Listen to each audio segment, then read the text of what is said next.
Cześć, witam Was Energik w kolejnej recenzji i dzisiaj mam dla Was recenzję gry Life is Strange wytwórni czy też dewelopera, który się nazywa Dontnod. Wielu z Was pod moim filmem podsumowującym czy też zawierającym najlepsze gry 2015 wspominało, że ta gra powinna się znaleźć i dlaczego tej gry nie było. Powód jest taki, że ja w tą grę w 2015 roku nie grałem, dopiero skończyłem ją niedawno, jakieś parę dni temu.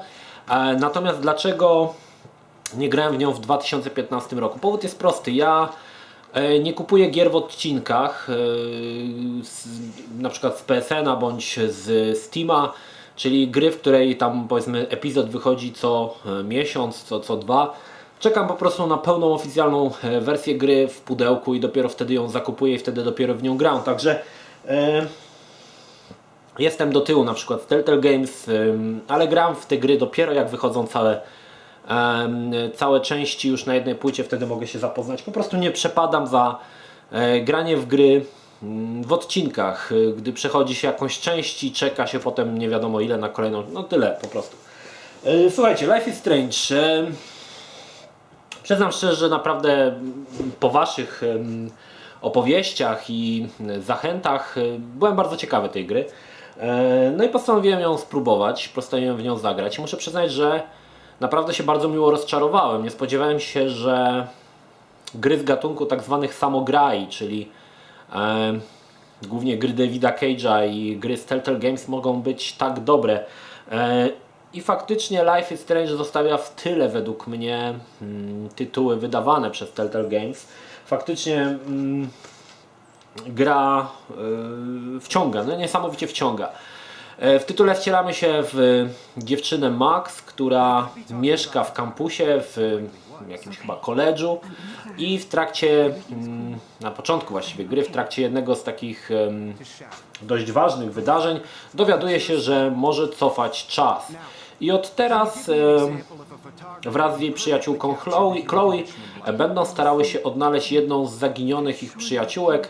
No i po drodze jeszcze będą inne rzeczy się działy, w które Max będzie zamieszana i na które będzie miała wpływ. Tyle takim tytułem wstępu. No, ogólnie gra można powiedzieć, że dotyczy podróży w czasie. Znajdą się tutaj paradoksy czasowe i taki chyba najbardziej znany efekt motyla, który pojawił się chociażby w grze Until Dawn, tam też stosowano, ale też w filmach, na przykład efekt motyla, czy też właśnie na przykład Donnie Darko. Myślę, że no właśnie tutaj jedna rzecz, grając tą grę miałem bardzo silne wrażenie, że autorzy silnie inspirowali się filmem Donnie Darko.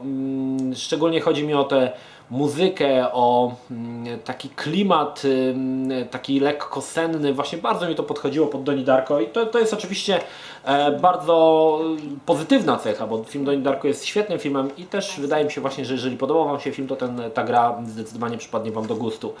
To, co w grze zdecydowanie mi się podobało, to chociaż gra, z tego co Wam powiedziałem, z fabuły wydaje się być dość niezwykła, to niesamowita zwykłość tego tytułu. Zwykłość w swej niezwykłości, bo tych elementów, kiedy możemy cofać czas, w grze nie ma dużo, ich jest naprawdę tam niewiele. Natomiast w większości wypadków, tak jak w większości gier przygodowych z Telltale Games, cała gra polega na dialogach, rzadko kiedy mamy używanie przedmiotów, a jeżeli już jest, to jest to naprawdę wielkie jakieś wydarzenie. Dlatego tutaj też mam często problem z kategoryzowaniem tych gier właśnie takich typu Telltale Games, właśnie też Life is Strange i grami gier Davida Cage'a, ponieważ to nie są dla mnie adventury. Dla mnie klasyczne adventury to takie, gdzie zbierało się mnóstwo przedmiotów i potem te przedmioty się używało w odpowiednich miejscach. Natomiast te gry to jest takie jakby Adventure 2.0, gdzie kosztem tych zagadek, gdzie trzeba używać przedmiotów, mamy tutaj więcej dialogów, więcej rozmów.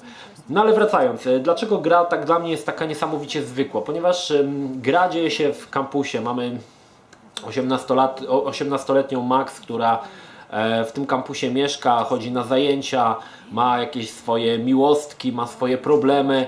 I to jest, słuchajcie, niesamowite w tej grze, że starano się tak odwzorować to zwyczajne życie. Tak naprawdę zwyczajne życie, gdzie ten motyw podróży w czasie jest gdzieś w tle, on się często przeplata, ale często będziemy robić totalnie zwykłe rzeczy i to jest właśnie fantastyczne. Wiecie, no na przykład można iść do jadalni sobie, zjeść obiad, tak, albo po prostu pogadać z koleżankami. Fajnie to zostało wszystko ograne. I trzeba przyznać, że tych elementów, które tutaj twórcy wrzucili, takich tych, gdy nagle coś się dzieje, jest sporo. To nie jest tak, że to się zdarzy rzadko, ale jest sporo takich elementów, powiedzmy, bardziej bardziej podnoszących adrenalinę, ale w większości wypadków właśnie ta gra jest taka spokojna, statyczna. To mi się strasznie podobało i muszę przyznać, że jest to też tytuł, który, tak jak rozmawiałem z Mariolą, dotyka rzeczy, które nieczęsto można znaleźć w grach, tak? To jest gra, w której nie są obce tematy, nie wiem, narkotyków, morderstwa, w pewien sposób wykorzystywania młodszych, no, nastolatków, tak?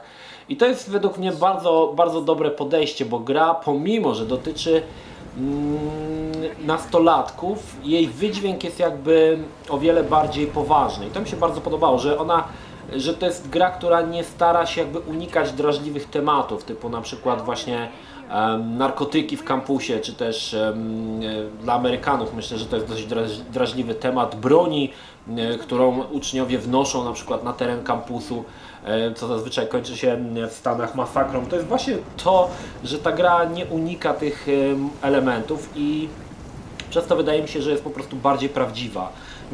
Nie brakuje tutaj niewielkiej ilości, ale jednak przemocy, mocnego języka. To wszystko zostało w tej grze zawarte i to jest chyba fantastyczne, że starano się właśnie w tą grę nie ugrzeczniać na siłę, ale po prostu pokazać takie zwyczajne życie. Tak jak my w zwyczajnym życiu, nie wiem, bluźnimy, czy też zdarza nam się obcować z różnymi używkami, tak i tutaj w tej grze też jest to zawarte. Natomiast tak jak powiedziałem, gra niezwykła w swojej zwykłości, że tak powiem. Mnóstwo takich momentów. No właśnie, to jest też ciekawe, bo gra na samym początku wspomina, że nasze wybory, które dokonamy, będą miały znaczenie w przyszłości. Muszę przyznać, że to zostało bardzo dobrze rozwiązane i faktycznie niektóre rzeczy, które zrobimy wcześniej, na przykład jakaś rozmowa bądź pomoc jakiejś postaci, one znajdą odzwierciedlenie wiele godzin później, bądź w innym nawet chapterze i to zostało bardzo dobrze zorganizowane i faktycznie czuć, że wybór, który dokonamy, będzie miał znaczenie. Natomiast muszę przyznać, że w Telltale Games na przykład było tak, że cokolwiek byś nie zrobił i tak to prowadziło w końcu do jednej jakby linii fabularnej, natomiast faktycznie tutaj te wybory, które dokonujemy, wcale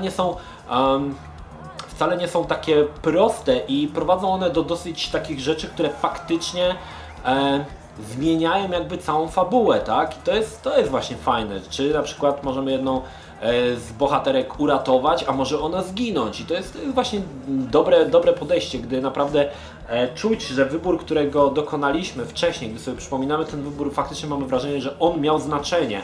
Właśnie w tym momencie, kiedy teraz stoimy przed rozwiązaniem jakiegoś problemu. I to zostało bardzo dobrze nakreślone. Gra wykorzystuje silnik Unreal Engine, ale nie pamiętam czy 4 czy 3. Tak jak, bo tutaj muszę przyznać, że graliśmy z Mariolą razem w grę. Marioli się bardzo ta gra podobała i przyznam szczerze, że nie przypominam sobie, żeby na PlayStation, chyba Heavy Rain ostatnio ją tak wciągnął, że ona sama ciągnęła do tego, żeby odpalić grę i grać dalej zamiast oglądać filmy czy seriale, żebyśmy dalej popchnęli tą fabułę w Life is Strange, także ona była naprawdę bardzo zaciekawiona i to jest chyba spora rekomendacja, bo Mariola jest raczej osobą, której no nie spodoba się byle co, to musi być już naprawdę coś mega wybitnego, żeby coś jej się spodobało i myślę, że ta gra Life is Strange w pewien sposób jest. Oczywiście dla osób, które szukają jakichś epickich akcji, to tutaj tego nie znajdziecie. Wydaje mi się, że raczej ta gra jest bardziej taka, można powiedzieć, przyziemna.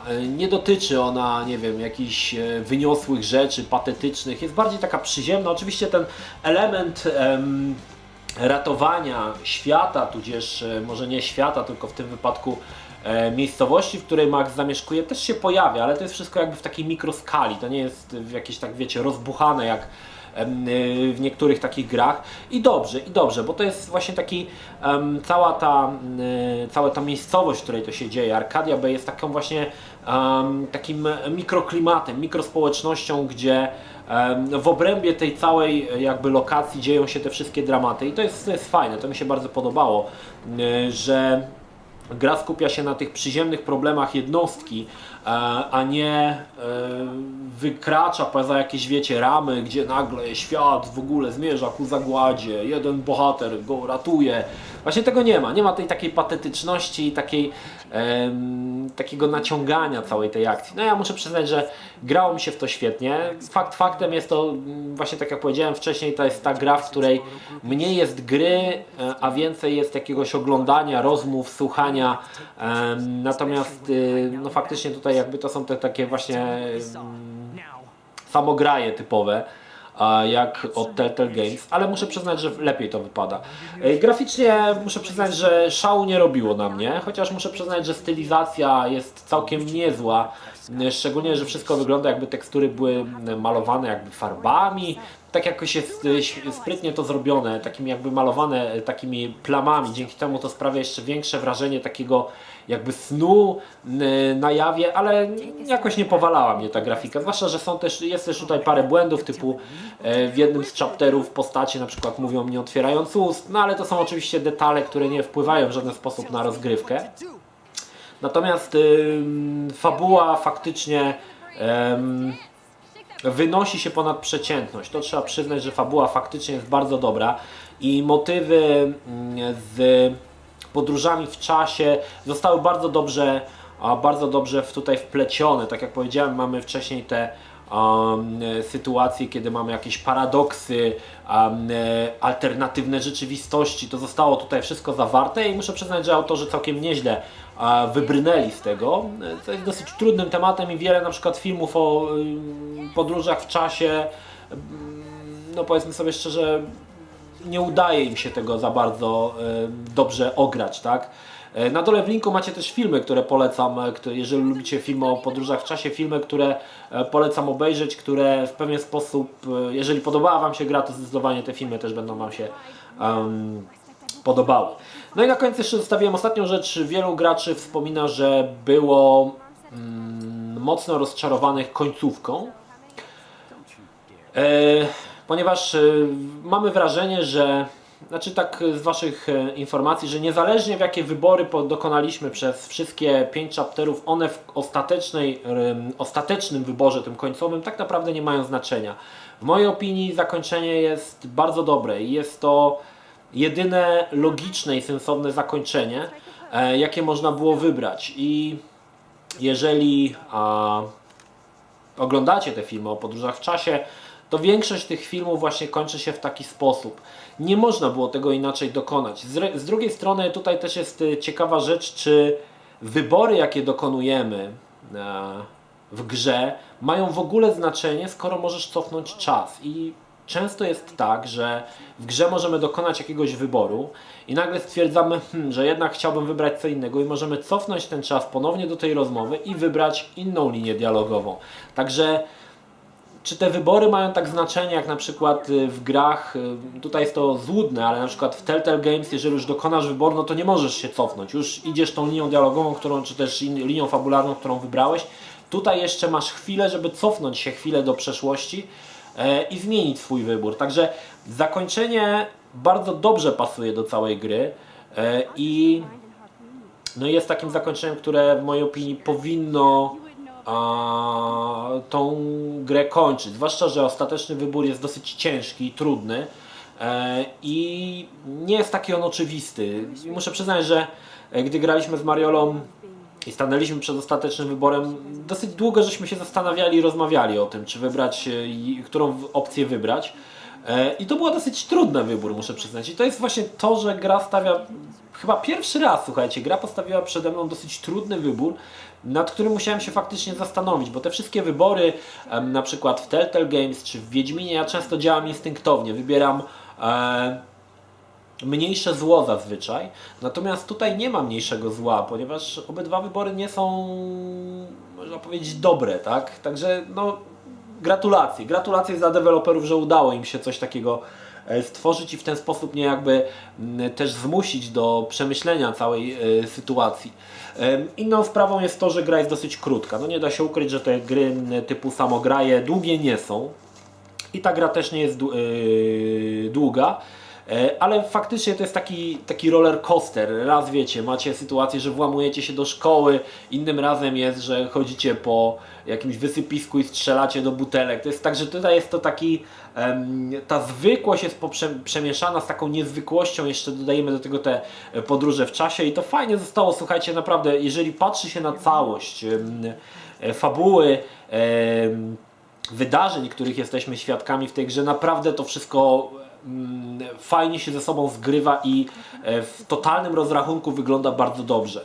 No i na końcu pytanie, ponieważ tak jak powiedziałem w grach top 10 2015 roku Life is Strange się nie znalazło. Czy znalazłoby się teraz? Tak, znalazłoby się teraz. Wyrzuciłbym w tym momencie Uncharted Trilogy, a zamiast tego właśnie wrzucił Life is Strange. Faktycznie gra zasługiwała na to, żeby być w top 10 gier 2015 i pewnie kiedy będę robił Pogadajmy top 10 2015, Life is Strange wtedy się w tej liście znajdzie. Natomiast w tamtym czasie, gdy nagrywałem ten film o grach roku 2015, nie znałem tego tytułu i tak jak mówię, no musiałem w nią skończyć w 2015 roku, żeby w nią zagrać. No a teraz, gdybym miał moc max, pewnie bym się cofnął do momentu, kiedy nagrywałem ten film i bym zamiast Uncharted wstawił Life is Strange. Ale niestety aktualnie takiego wyboru nie mam. Może niedługo będę miał, także może się uda. Dobra, to tyle. Zdecydowanie polecam wszystkim, którzy lubią gry przygodowe z fajną fabułą, z ciekawym podejściem do tematu i z takim dziwnym, znaczy nie dziwnym, takim bardzo ciekawym podejściem, bo tutaj to wszystko się składa na to, czym jest ta gra, czyli ten specyficzna grafika, muzyka, która jest bardzo fajnym soundtrackiem. Dodatkowo na tej edycji właśnie Limited Edition dostajemy ten soundtrack na płycie CD. Naprawdę świetna muzyka. No i zdecydowanie, jeżeli oglądaliście Donnie Darko i podobał Wam się ten film, Life is Strange możecie kupować w ciemno, bo to też będzie gra dla Was. No, będzie Wam się też podobała, bo te film i gra są bardzo do siebie zbliżone i to chyba jest najlepsza rekomendacja, bo Donnie Darko to jeden z moich ulubionych filmów, także myślę, że warto się tą grą zainteresować. No cóż, to tyle. Pozdrawiam Was, Energik, trzymajcie się, do następnego. Cześć.